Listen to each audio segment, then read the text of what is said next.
സുസു എന്താ ചിരിക്കുന്നത്? ഞാൻ പറയാം സാർ. സുസു ഇന്നലെ സാറിനെ സ്വപ്നത്തിൽ കണ്ടു. ഒരു മഹർഷിയായിട്ട് ഇരുന്ന് കഥ പറയുന്നത് സ്വപ്നത്തിൽ കണ്ടു. ആണോ സുസു?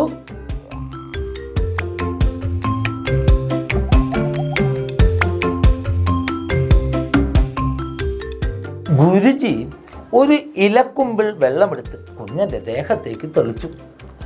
വെള്ളം ദേഹത്ത് വീണപ്പോൾ കുഞ്ഞന് ഒരനക്കമൊക്കെ വന്നു. അല്പം കഴിഞ്ഞപ്പോൾ അവന് സ്വബോധം തിരിച്ചു കിട്ടി. ഗുരു ചോദിച്ചു, എന്താ കുഞ്ഞാ നിനക്ക് സംഭവിച്ചത്?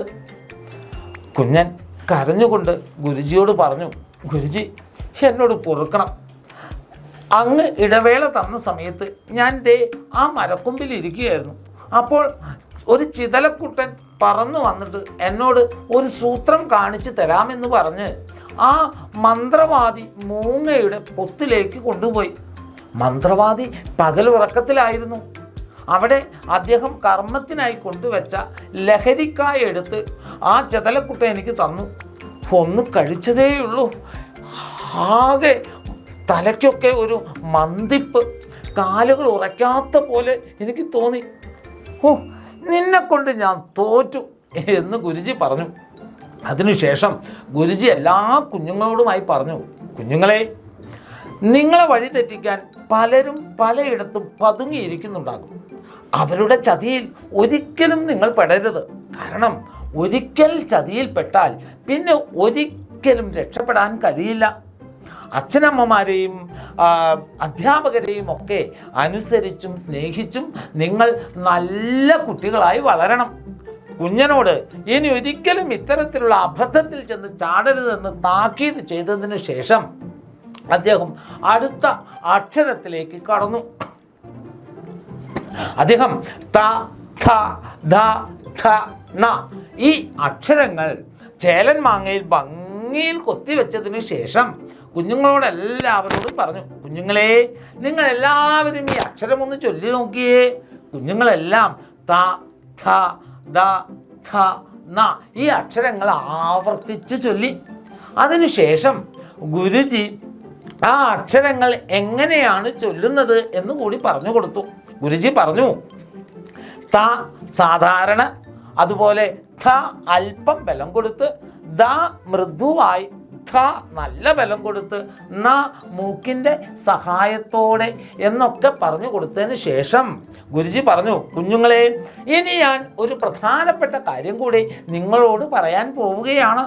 എന്താണെന്നല്ലേ? ഇങ്ങനെ ഞാൻ നിങ്ങളോട് സാധാരണ ഉച്ചരിക്കുന്നത്, ബലം കൊടുത്ത് ഉച്ചരിക്കുന്നത്, മൃദുവായി ഉച്ചരിക്കുന്നത്, നന്നായി ബലം കൊടുത്ത് ഉച്ചരിക്കുന്നത് എന്നൊക്കെ പറഞ്ഞല്ലോ. അതിനൊക്കെ ഓരോ വാക്കുകളുണ്ട്. ആ വാക്കുകളാണ് ഞാൻ ഇനി പറയാൻ പോകുന്നത് എന്ന് പറഞ്ഞു ഗുരുജി. സാധാരണ ഉച്ചരിക്കുന്നത് ഖരം, അല്പം ബലം കൊടുത്ത് ഉച്ചരിക്കുന്നതിനെ അധികരം, മൃദുവായി ഉച്ചരിക്കുന്നതിന് മൃദു, നല്ല ബലം കൊടുത്തുച്ചരിക്കുന്നതിനെ ഘോഷം. ഇത്രയും പറഞ്ഞു കൊടുത്തതിന് ശേഷം മൂക്കിൻ്റെ സഹായത്തോടെ ഉച്ചരിക്കുന്ന വാക്കുകളെ എന്താ പറയുക കുഞ്ഞുങ്ങളെ? ആ അക്ഷരങ്ങളെ നമ്മൾ എന്താ വിളിക്കുക എന്ന് ചോദിച്ചപ്പോൾ കുഞ്ഞുങ്ങളെല്ലാം കൂടെ ഒരുമിച്ച് പറഞ്ഞു, അനുനാസികം എന്ന്. അതെ, അപ്പോൾ ഗുരുജി പറഞ്ഞു, അതെ, അങ്ങനെ മൂക്കിൻ്റെ സഹായത്തോടെ ഉച്ചരിക്കുന്ന ശബ്ദങ്ങളെ അനുനാസികം എന്നാണ് പറയുക. അതിനുശേഷം ഗുരുജി ഒന്നുകൂടെ കുഞ്ഞുങ്ങൾക്ക് മനസ്സിൽ ഉറയ്ക്കാനായിട്ട് അതൊന്നുകൂടെ പറഞ്ഞു കൊടുത്തു. ഖരം, അധികരം, മൃദു, ഘോഷം, അനുനാസികം, ഇങ്ങനെ 5 വിധത്തിലാണ് ഈ ശബ്ദങ്ങൾ, ഈ അക്ഷരങ്ങൾ ഉച്ചരിക്കുന്നത് എന്നൊക്കെ പറഞ്ഞു കൊടുത്തതിന് ശേഷം അത് വരുന്ന കുറേ വാക്കുകളും അദ്ദേഹം പറഞ്ഞു കൊടുത്തു. ഈ ത, ഥ, ദ, ഥ, ന ഈ അക്ഷരങ്ങൾ വരുന്ന വാക്കുകളും ഗുരുജി അവരെ പഠിപ്പിച്ചു.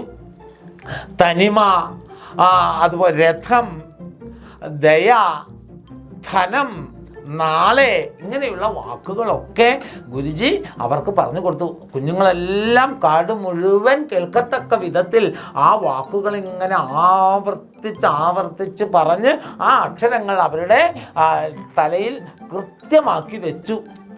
അതിനുശേഷം ഗുരുജി അവരോട് നമുക്ക് അടുത്ത അക്ഷരത്തിലേക്ക് കടക്കാം എന്ന് പറഞ്ഞുകൊണ്ട് പ, ഫ, ഭ, ഭ മ.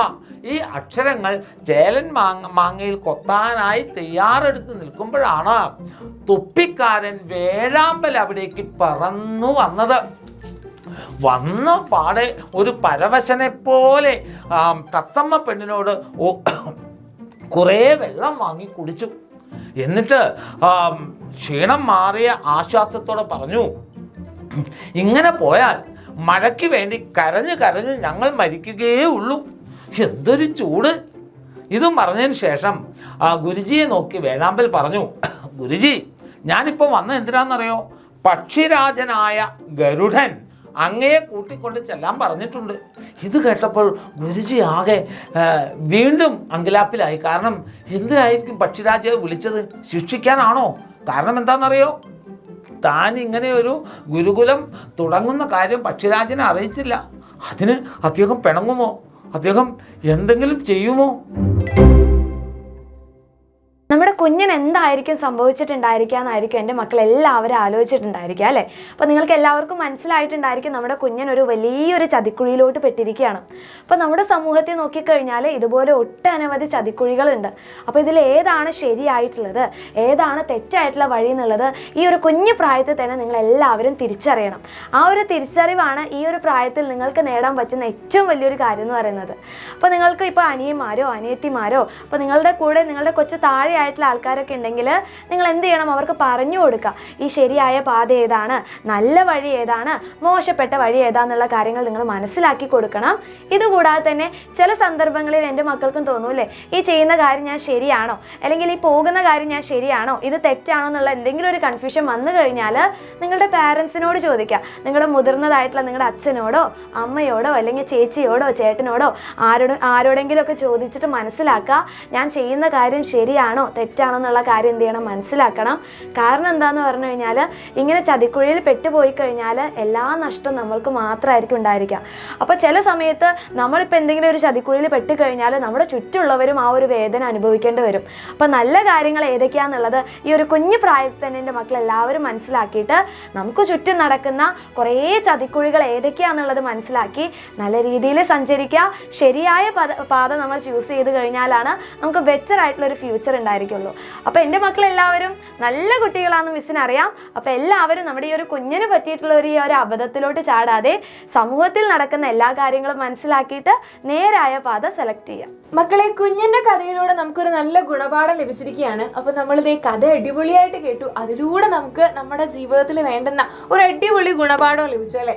എന്തായിരിക്കും? നമ്മൾ നല്ലത് മാത്രം തിരഞ്ഞെടുക്കുക. ലൈഫിൽ നല്ലത് മാത്രം തിരഞ്ഞെടുത്താൽ മാത്രമേ നമുക്ക് നല്ലൊരു ഫ്യൂച്ചർ ഉണ്ടാവുള്ളൂ, അല്ലെ ബെറ്റർ ആയിട്ട് നമ്മുടെ ലൈഫ് മുന്നോട്ടേക്ക് പോകുള്ളൂ അല്ലേ വിജി മിസ്? അത് അങ്ങനെ തന്നെയാണ്.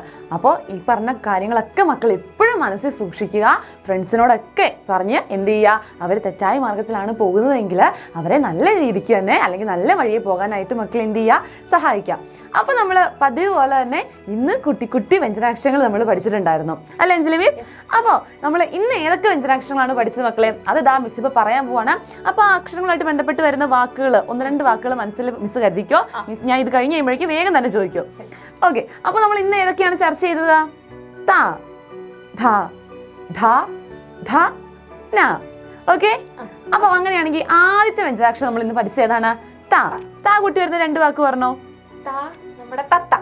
അതെ, നമ്മുടെ കഥയിൽ തന്നെ ഉണ്ടല്ലേ ഗുരുജി തത്ത. ഓക്കെ, താമര, തല.